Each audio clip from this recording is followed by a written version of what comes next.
Hello, cinema friends. Welcome to another edition of Cinesundry. I'm your host, Markus Seaberry, and today we're going to be reviewing the film Passing.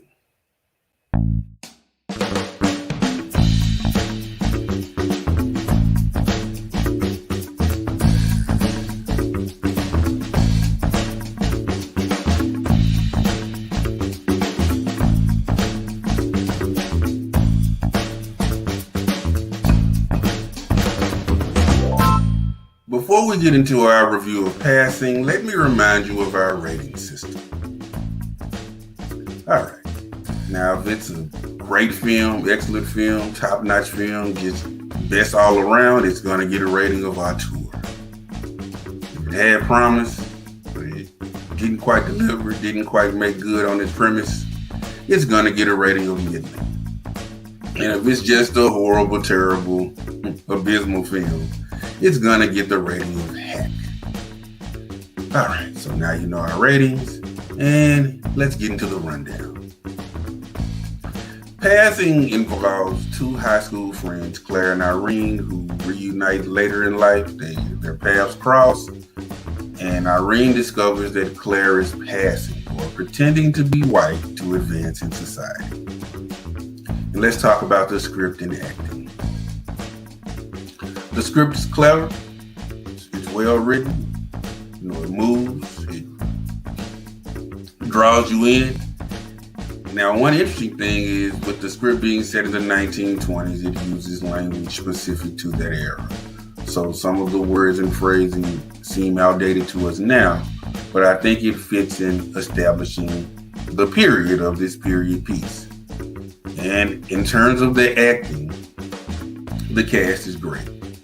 First up, we have Tessa Thompson as Irene Redfield. Now, you may have seen her in the last Thor film, or you may have seen her in the Creed films. She's Irene. She's dedicated to her husband and children, and she's also very involved in her community. These are things that are near and dear to her. And next up, we have Andre Holland as her husband, Brian. Now, you may have seen Andre Holland in Moonlight or 42, the Jackie Robinson story.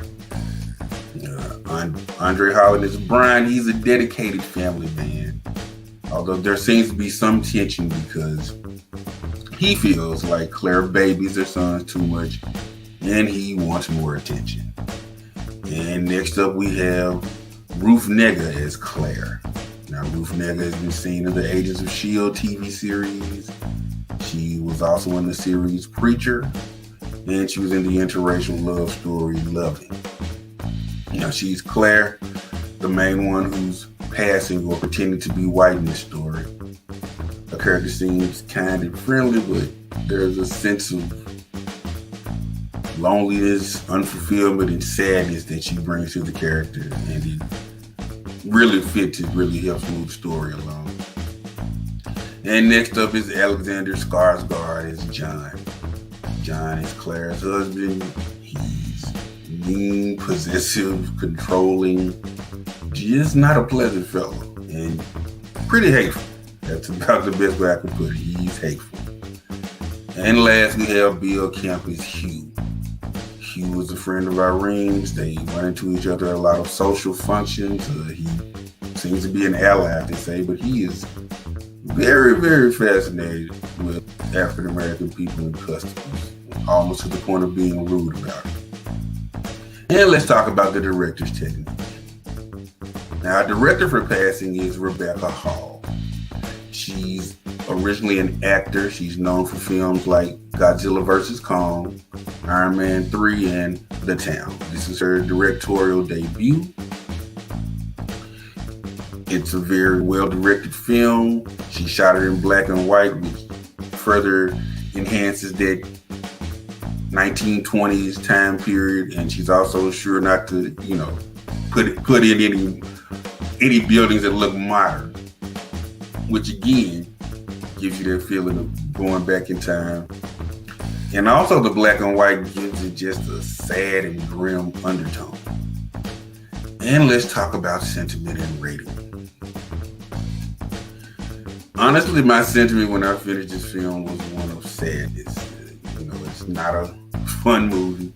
It's not a bright, happy movie. The subject matter is heavy, and it's also very sensitive, something that even sparks debating, critiques, and disagreements today. However, I believe that uncomfortable stories also need to be told as well. And if someone can take an uncomfortable story and give it the care and attention and time that it deserves, they should be commended. So for this reason, I'm going to give Passing a rating of auteur. Right there, auteur. This is an excellent film. It was well made. It was made by people who cared and took the subject matter very seriously, as it should be, because it is a very serious subject matter. And also, as a fun fact, the director herself, Rebecca Hall, is biracial, and her mother and maternal grandfather also passed for white. So this is a subject she was intimately familiar with, and it shows. I strongly recommend it.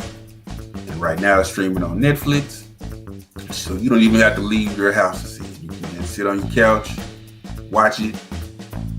Once again, it is kind of heavy. You might want to watch something light afterwards. But it's a well done movie, and it's a story that needs to be told.